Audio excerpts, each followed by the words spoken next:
So, hello and welcome to this episode of the Curious Advantage podcast. My name is Simon Brown. I'm one of the co-authors of the book, The Curious Advantage. And today I'm here with my co-authors, Paul Ashcroft. Hello. And Garrick Jones. Hi there.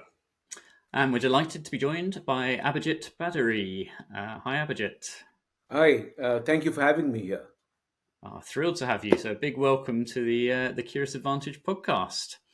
So, Abhijit, you're the former General Manager, Global Learning and Development Manager for Microsoft. You're also a best-selling author. Forbes has described you as one of India's most interesting globalists. You've also been honoured as the #1 HR influencer by Society for Human Resource Management. As well as all that, you also teach at the doctoral program for Chief Learning Officers at the University of Pennsylvania. And you've collected 1 million social media followers. So that's a lot that keeps you busy. So can you tell us a little bit about how you got to where you are now and the journey that you've been on? Well, I've been working on a bunch of different projects simultaneously, so I think that sort of describes it all. It's for me, it's never really doing one straight line and doing one thing. I always try and sort of figure out something else to do and something else to do, and then So my wife always says that if there are 24 hours in the day, you make it a point to pack in stuff worth 28 hours. So I think that's an accurate description. So sometimes, yeah, there's just way too many things. So I think it's sometimes not a good thing also.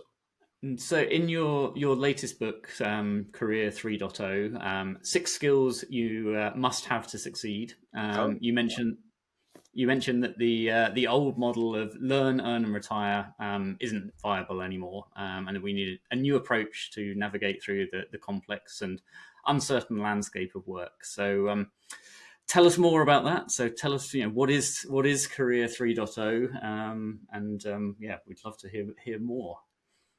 Thank you. So I, realized that when you look at how careers get shaped, they can be shaped by one of the three factors. It's either change in the way that we work, which is that, imagine when you're changing from steam as a method of production to electricity. I mean, that's one kind of a shift. So you are seeing a similar shift when it comes to artificial intelligence. And generative AI is, of course, the latest in that particular space. Is completely changing how we work. What that immediately triggers is, the second factor, which is the skills portfolio that people have. So some of the things become obsolete, some of the things become more powerful, some of the things you start doing in conjunction with technology. So that's the skill set. And the third element is actually the workplace, and that also changes in response to this, that, your business models will change, the way that you engage talent will change, the number of people that you have will change. So sometimes you have more consultants and less full-time employees and all those kind of shifts. So work, worker, and workplace are the three variables that sort of work together to create careers. Historically, they've all remained static. So you could just get educated, that took care of the skills that you have, and then you learn, earn, and retire. Mm. One of the things I, started to see that a few years back, you started to see this whole shift towards a second side gig, so you add another hobby or something that you're monetizing, so, people, and historically it's been there. I mean, people who are working, the CEO will be on the board of another company. And sometimes you find that somebody, works to teach children on the side, they volunteer their time. Now I'm simply saying that career 2.0 is where a side gig gets monetized. So that's Mhm. your second, archetype. The third archetype is really where you have multiple skills monetized in multiple ecosystems. So, one of them doesn't necessarily give you an advantage in the other, and that's your career 3.0, which is how this book came about. And that's triggered by, that we are living longer. So, living to be 100 is going to become more and more common. We are going to be less impressed to hear that somebody's just turned 101. We are going to be less impressed with that. The second is that the shelf life of a skill, IBM research talks about it as 2.5 years. And the third is that even the lifespan of an organization, the number of employers, that's dropping. It's barely past the teens. So a Mhm. combination of all this is really upending everything that we have known about careers. So that learn, earn, and retire is completely gone. Abhijit, I love the book and the concept and the subtitle Six Skills You Must Have to Succeed. So Mhm. tell us, what are the six skills? What is your favorite that we really must focus on? So the six skills are really that the first is that you must really be able to learn something by yourself, something that you have not been formally taught, which means that knowledge has not been structured and given to you. And you learn it well enough to be able to monetize it. So that's the first one. The second piece is that once you learn it, proof of that is that you are able to teach it online. So why online? Because then that sort of expands your reach, and you know it well enough to simplify it and teach others. So that's your second skill. The third skill is that in the process of teaching, you become part of different ecosystems, because you're in an online world. The people who are learning that skill come from many different ecosystems, so you become part of multiple ecosystems. The fourth is that you have to be a great storyteller to be able to hold people's interest online. So that's your fourth skill. The fifth skill is that you must have a very strong brand in order to be discovered. And Because otherwise people don't know who you are, and that no matter how good you are, you can't get discovered. So that's powerful to have a strong personal brand. And the final piece is that you have to have a portfolio of skills, pretty much like what a venture capitalist has, so that you are an expert in some skill. You are beginning to learn another skill, and the third skill is probably something that has become obsolete now. It's no longer very valuable. So this juggling of the skills along an S curve, that is really what the venture capitalists do. So uh, that is really the summary of the six skills.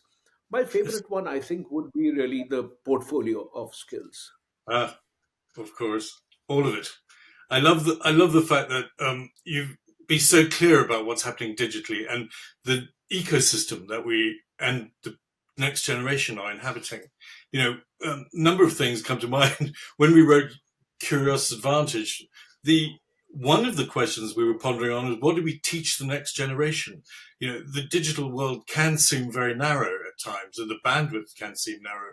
And curiosity was linked to learning and was really how we landed on that, because you need to be curious in order to keep on going outside of the boundaries or keep it open, I think is the thing.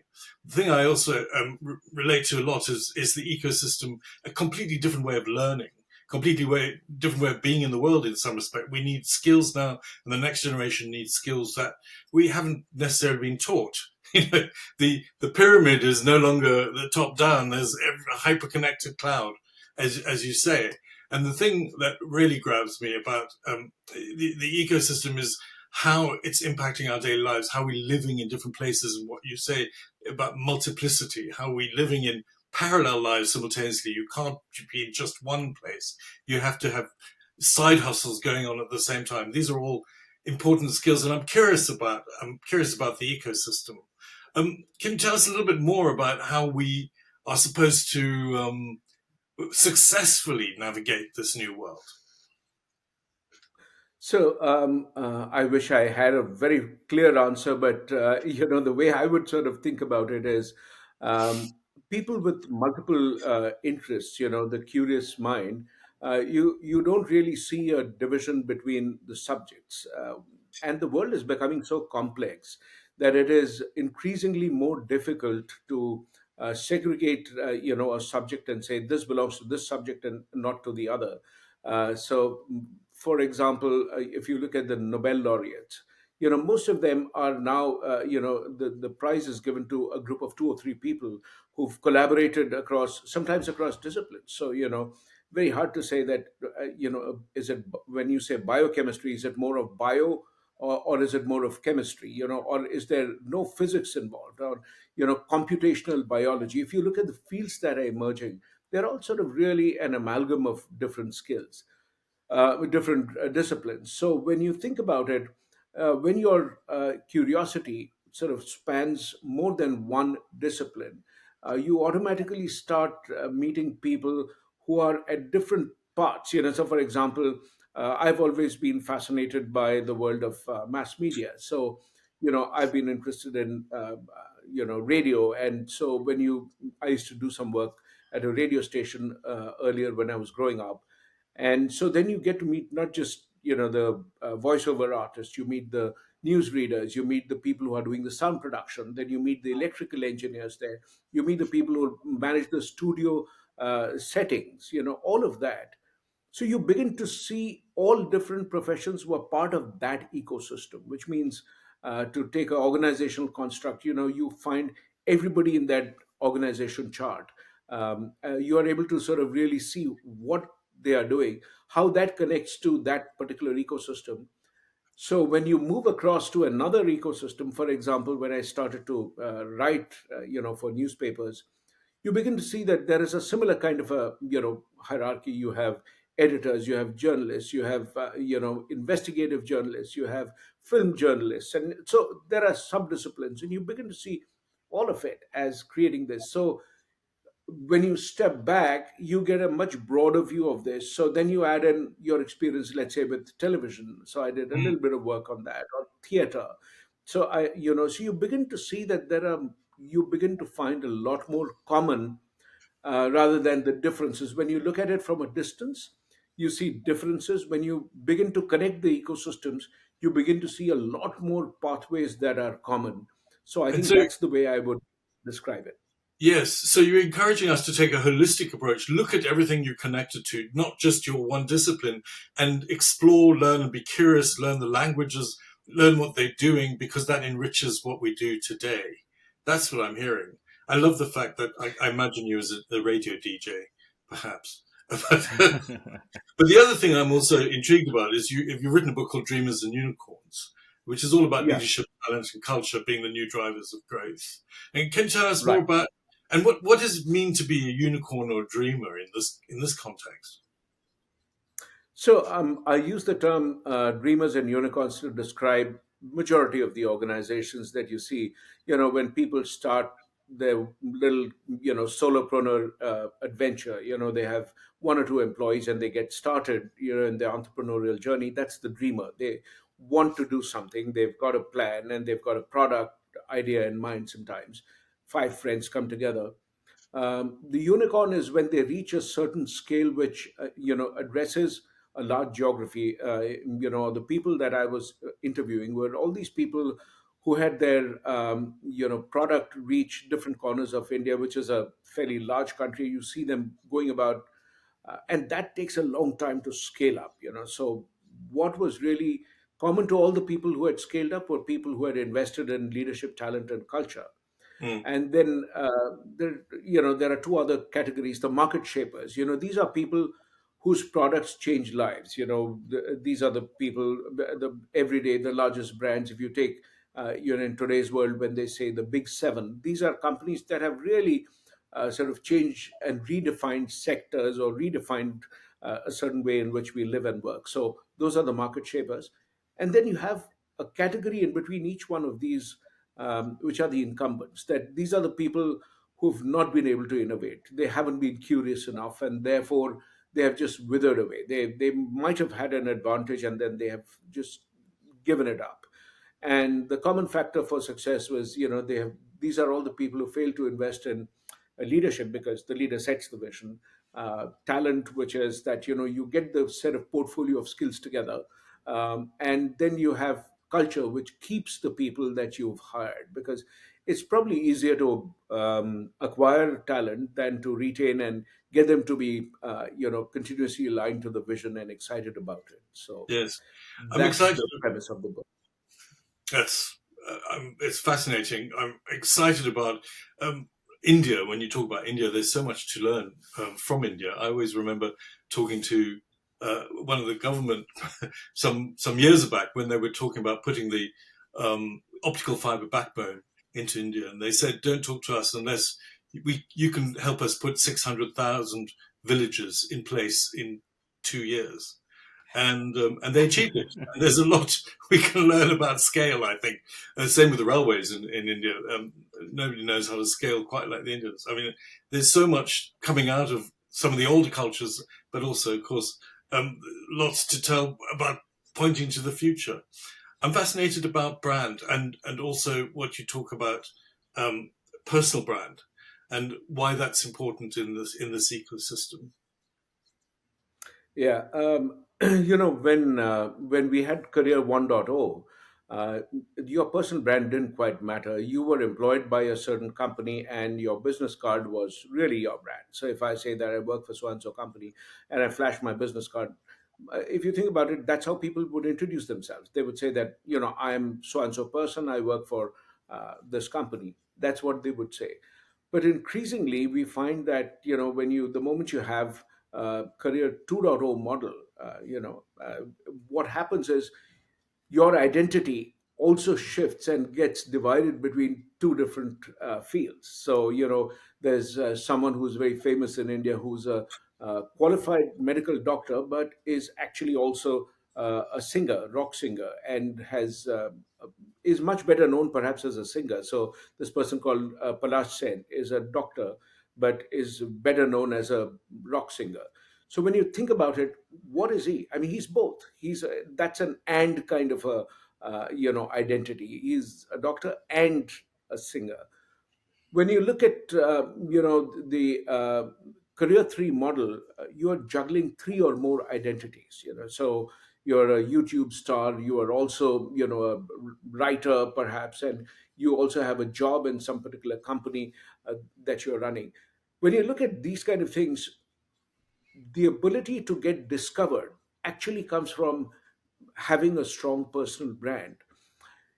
And I think it's important to have a strong personal brand even if you're employed inside an organization. So the question is that, if people are in a job, that means personal brand doesn't count. No, it does, because when you think about in an organization, the people who are really continuously tapped on for the bigger projects, they are tapped on for the high potential opportunities. Those are all the people who have strong personal brands, whichever way. It may not be in that conventional sense of having 500 followers on Instagram, but it's actually about being known for the work or the expertise that you do. So in the book, I actually talk about personal brand not in terms of the numbers, but in terms of skills. Because in the skills economy, that's what is going to be far more important than just having followers, because you could be doing anything. You could be people do all kinds of these crazy challenges, and you garner up thousands of followers.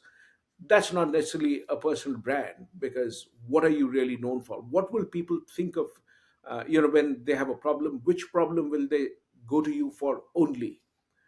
You are the go-to person for that. That's to me the personal brand. I'm intrigued whether as you sort of move from, I guess, that career 1.0 where you have a single role and therefore a sort of single brand, career 2.0 you have your sort of side gig, and then career 3.0 you end up wearing many hats.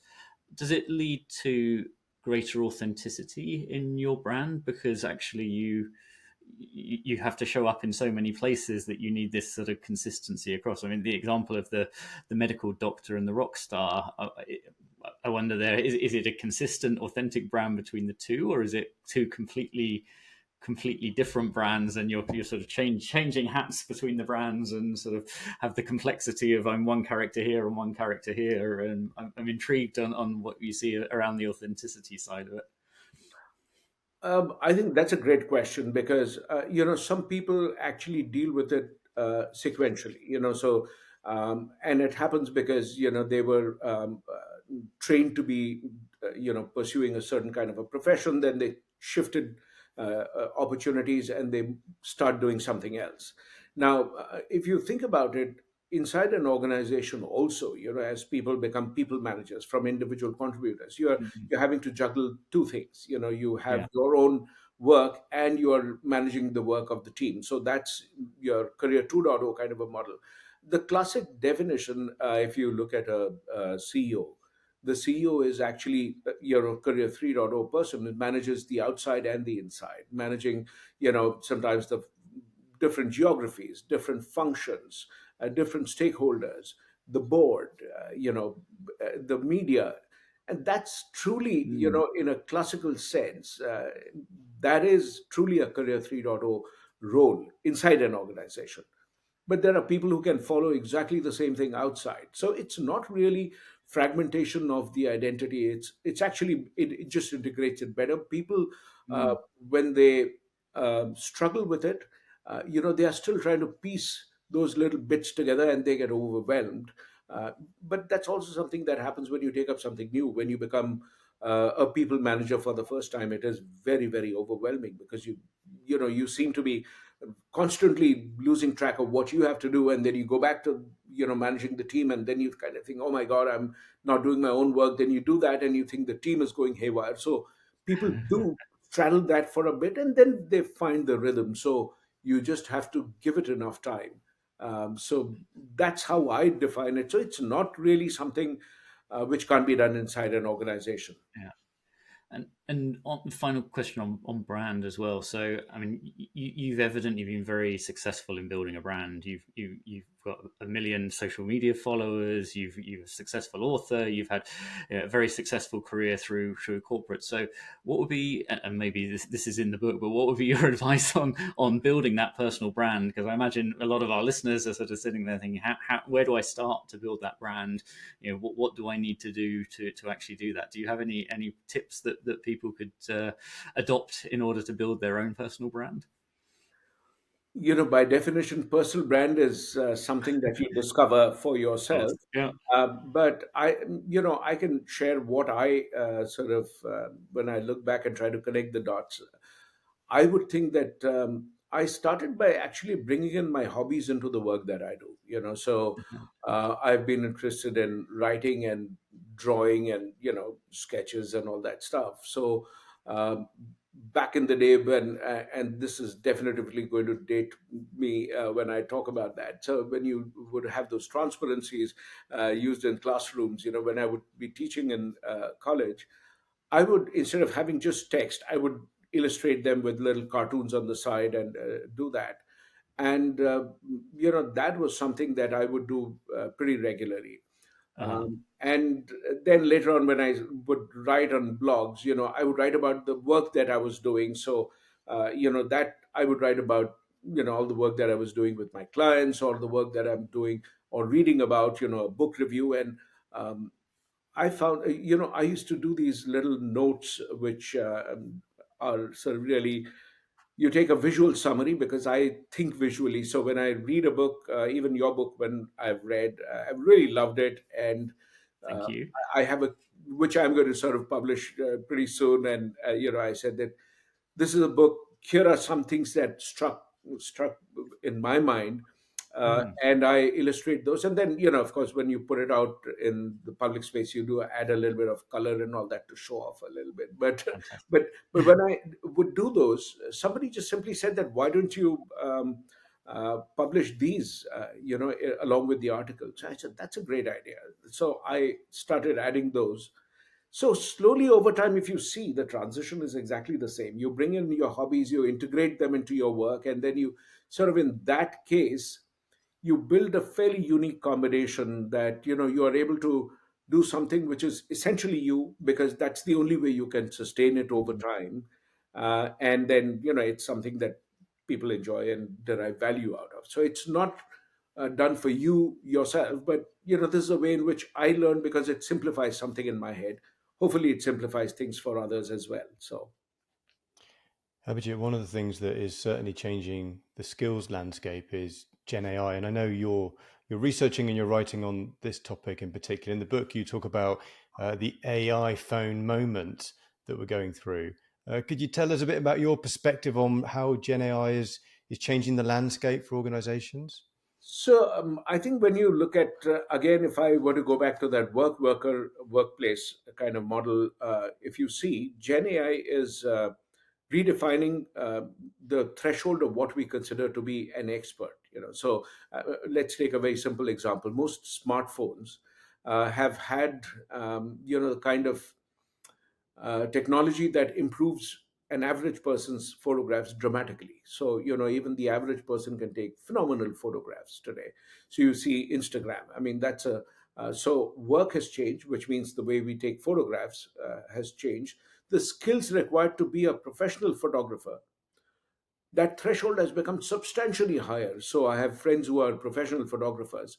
When you see their photographs, you can still make out that, wow, I mean, that looks like an amazing photograph, just the way that they've composed it or the effects that they have used and all of that.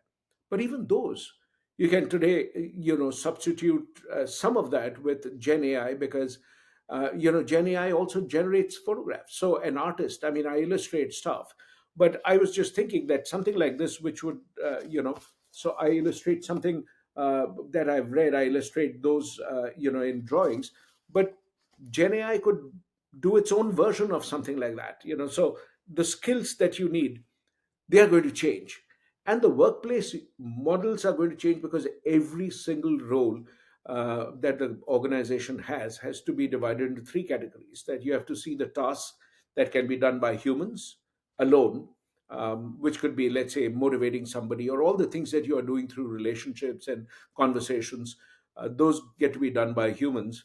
There is work that gets augmented by technology, Gen AI. So, there are already people who are writing with Gen AI, they are drawing with Gen AI. So, it's all of that. And then, of course, you have organizations which are creating opportunities and services based on exactly what we talked about. So, this is the AI phone moment, the iPhone moment, if you will, just pronounced in a strange way. But, but yeah, that's what it is. I think you're right. I think we're not yet seeing, maybe you can tell us what these are, but I don't think we're yet seeing the new business models, truly new business models that the Gen AI technology is presenting us. I mean, are there some that you're seeing at the moment? Yeah, I mean, if Like, you when see, with the iPhone, the Uber and any of these location-based devices only work because you're holding a mobile device that knows where you are in your hand, right? As you say, it enables a new business model. if you look at the recent example of this company called Klarna, they actually used Gen AI to completely change the customer service experience. So Mm. and the customer didn't realize, they actually find that it's improved dramatically. It takes less time to respond to the customer and solve the problem, and it's different from the bot that we experience in so many places. That's sometimes pretty annoying, but here in this case it actually made a big difference, the result of which was they were able to and now for the people who were doing that particular job, they did lose their jobs to AI.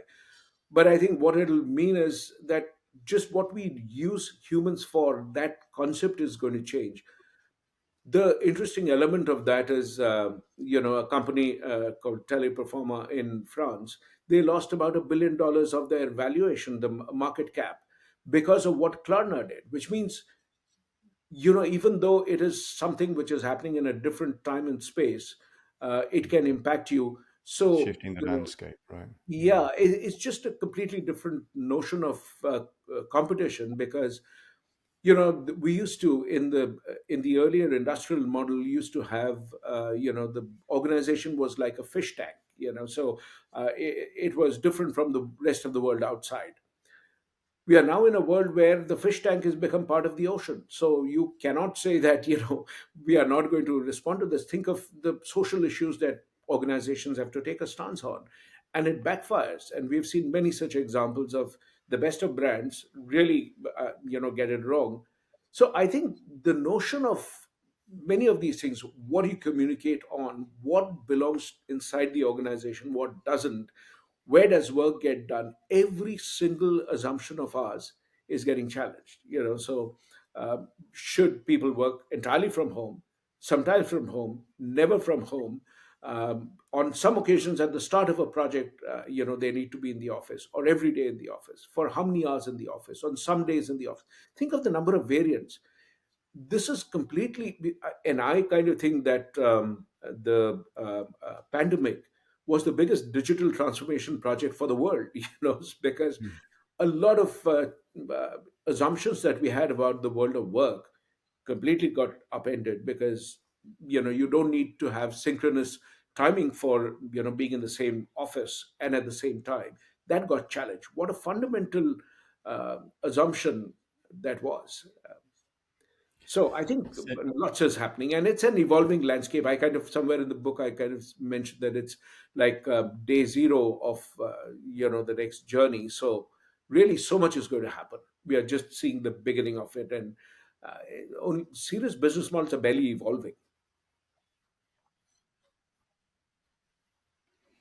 so we're talking with Abhijit Bhaduri, who's a globally sought after talent management advisor and a LinkedIn top voice and led learning and development at Microsoft worldwide.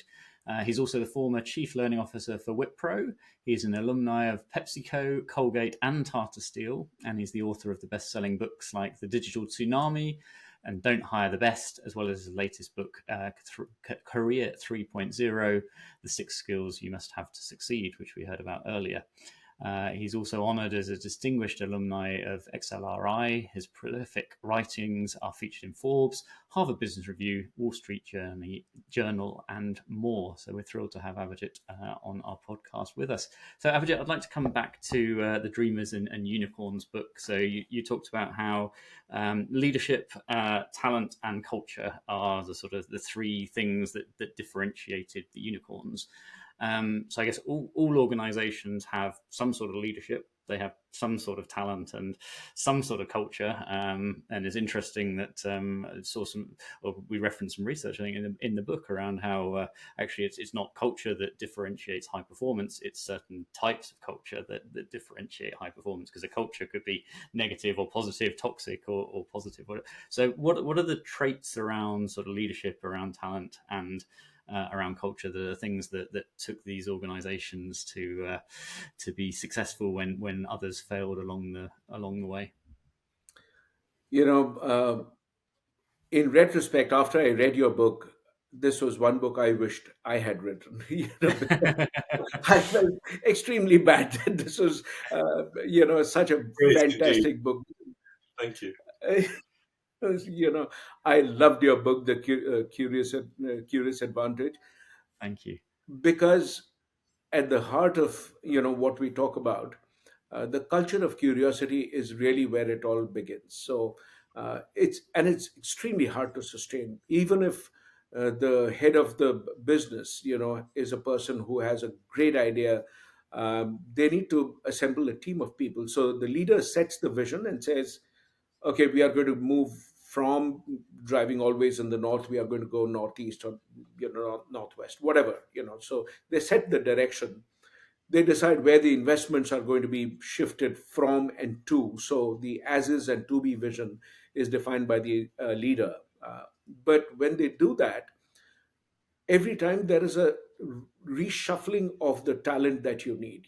So work that was very much valued in the past no longer is that important, and people have to shift skills. So some people do, some don't. So in the places which have done well in making these kind of transitions, uh, they have actually prepared they've invested heavily in learning and development. I mean, that's one of the very heartening factors for me personally, as somebody Likewise, that's very reassuring. reassuring. So, I think the process of investing in the skill building and actually preparing a person to do a different set of tasks than what they were used to, that is done very smoothly on a continuous basis. And you can't do it as a panic stricken response that, okay, my God, this is happening. Now everybody needs to do this. Those kind of initiatives really always fail.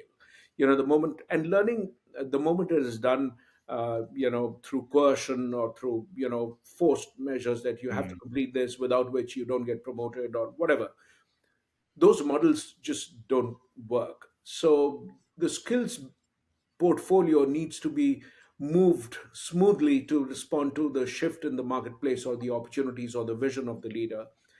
Yeah. And the culture of curiosity that lets people try out different things, continuously go and sort of tweak the model and try out different things, take different career paths, come back if they don't like it. Those kind of opportunities um, are really the defining differentiator. So I found that there are companies which are able to do some of these things really well, and I was privileged to get a close look at some of these things. I also got a chance to look at companies which don't do a good job, and that's really something that triggers the framework. And you say that, wow, I mean, here is a company which was so successful in the past, and why haven't they done it? And I if you was. see, very few dreamers become unicorns. So that's evidence. Hmm. Abhijit, I wanted to ask you about evidence of corporates, who are under threat, if you like, from the changing world, or they could see it as opportunity. I mean, how does one as a corporate support Career 3.0, for example? What needs to change in the mindset to enable you to support this new world? So I think one of the pieces is that if you look at a broad trend, and I'm going to sort of link it to that. So if you see a lot of technology when it emerges, it actually emerges as something that you play with. I mean, even if you see Chat GPT when it came in, it sort of they said the reason why they were able to drive adoption to such a huge, massive extent, it was pretty straightforward that they it did not say that rewrite your business model with this. They just said write a crazy limerick, create a birthday card for your dog. So when you do that, you are encouraging experimentation, and you are triggering and tapping into curiosity, and that, I think, is at the heart of how organizations need to look at skilling. So how do you build that kind of a curiosity through play? Which means that if you look at how children play, they it's very fluid. It's not defined by rigid rules. They will sometimes mix the rules of one game and bring it into another, and then they say that, oh my god, this is leading to too many fights, let's go back to something like this, and they keep evolving. They try out different things. And I think organizations, when they get too obsessed with measurement and productivity on day one, before they've released um, a skill building process, there's enough conversation about how are we going to measure it, what is going to be the measure, how many hours should they have to take this. The moment you have that mindset, that's a very industrial age mindset. What it does is people start to game the system. So we've all heard of this example that when they put on these courses which you can just simply tap through and complete, enough people do that. They go back to cooking dinner, and they have this stuff happening on the side. They keep scrolling past each slide. You're actually not building the skill, because you have to give people learning. Content must have a pull. If your learning content does not have pull, that's a problem. That needs to be addressed. And it happens because you are not starting off with that obsession with measurement, and you have to complete 5 hours of this and 3 hours of this.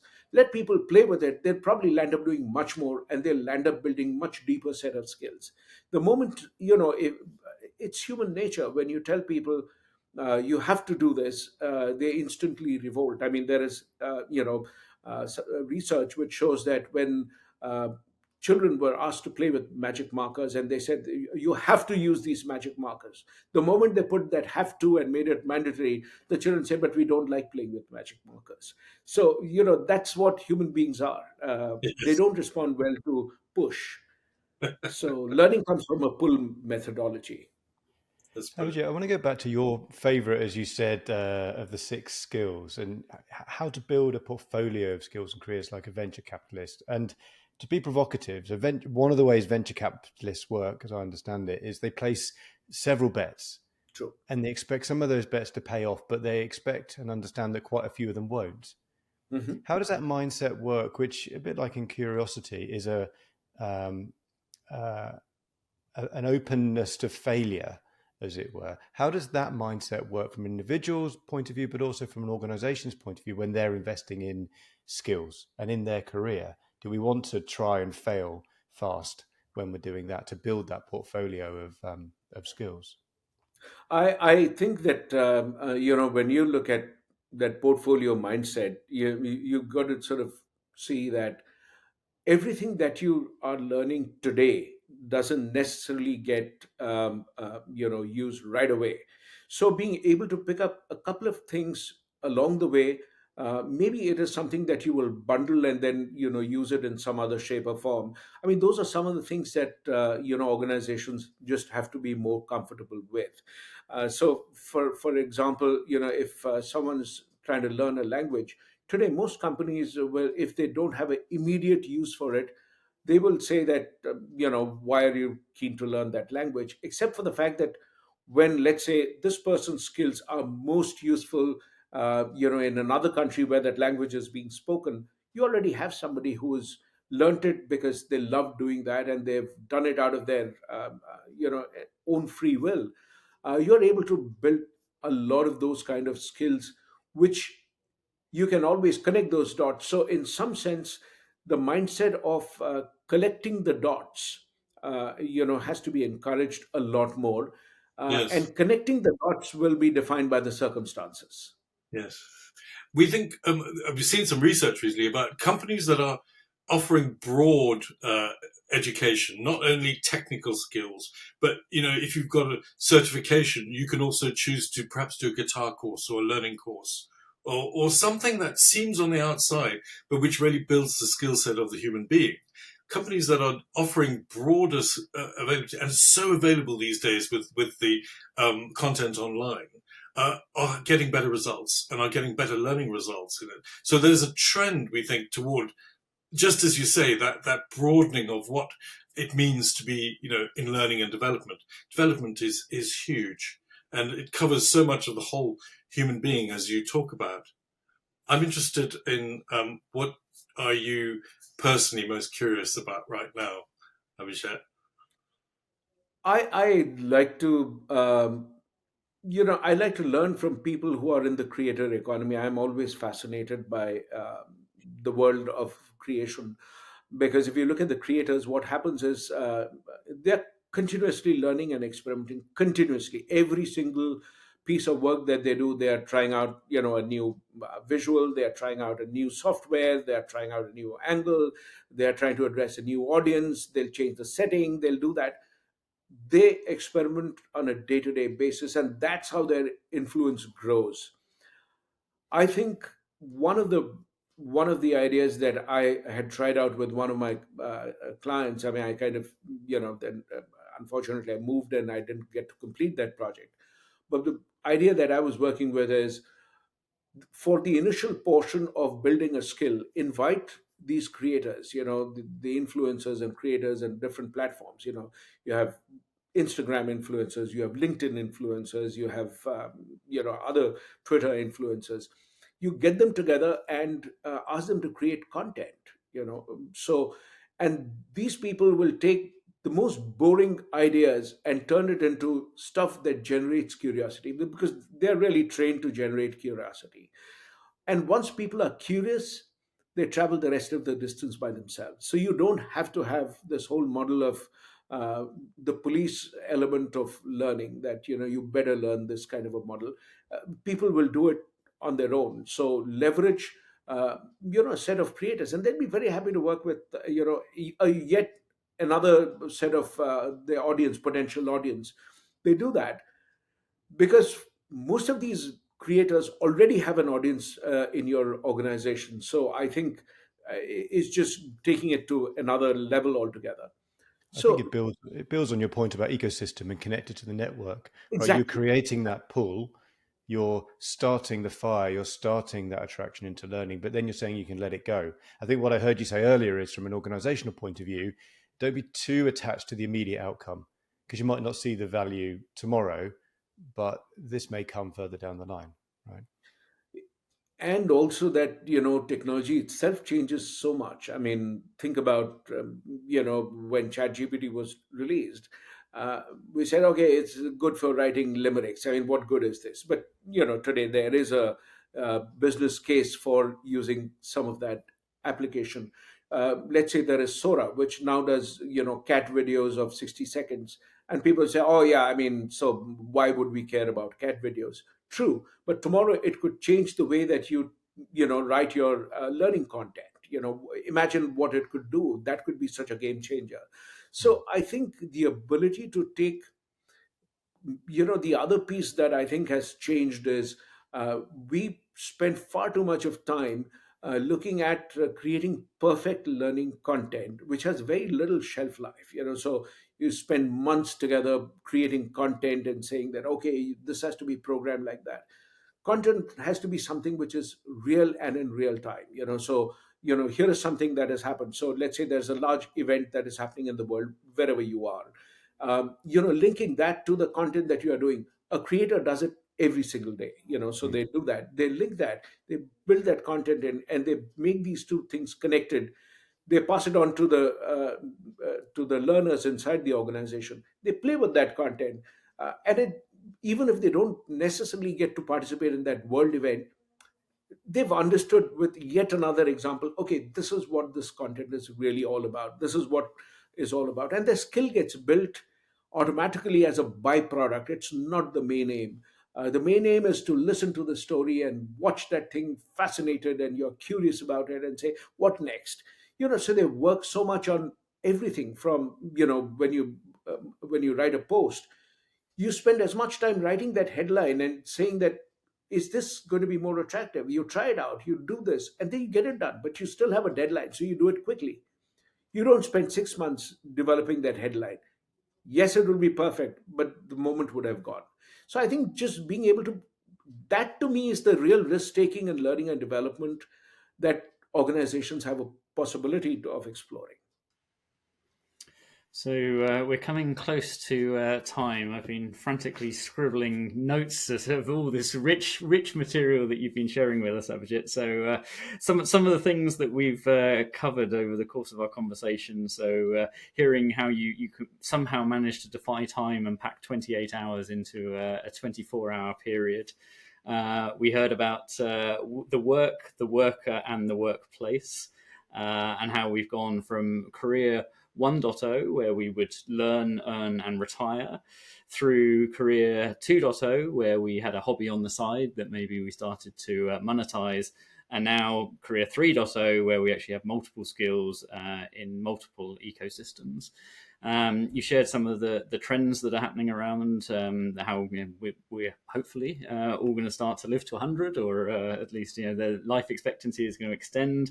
We heard about how the shelf life of skills is changing, and the half-life now being 2.5 years, and how actually the lifetime of organizations is also dropping and becoming shorter.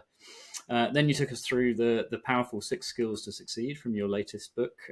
So learning by yourself through not formal learning or sort of unstructured learning, the power of them being able to teach those skills online, how we should become part of ecosystems, and you also shared how we can learn across those different ecosystems and see the sort of parallels between them, that we should become great storytellers, and then that we can discover our brand and create those strong brands in order to be able to be discovered, and share some good advice around how to do that as well.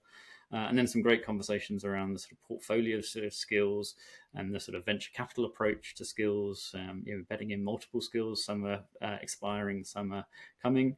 We heard about your other book, Dreamers and Unicorns, the value of leadership, talent, and culture as a differentiator between organizations that succeed and those that didn't.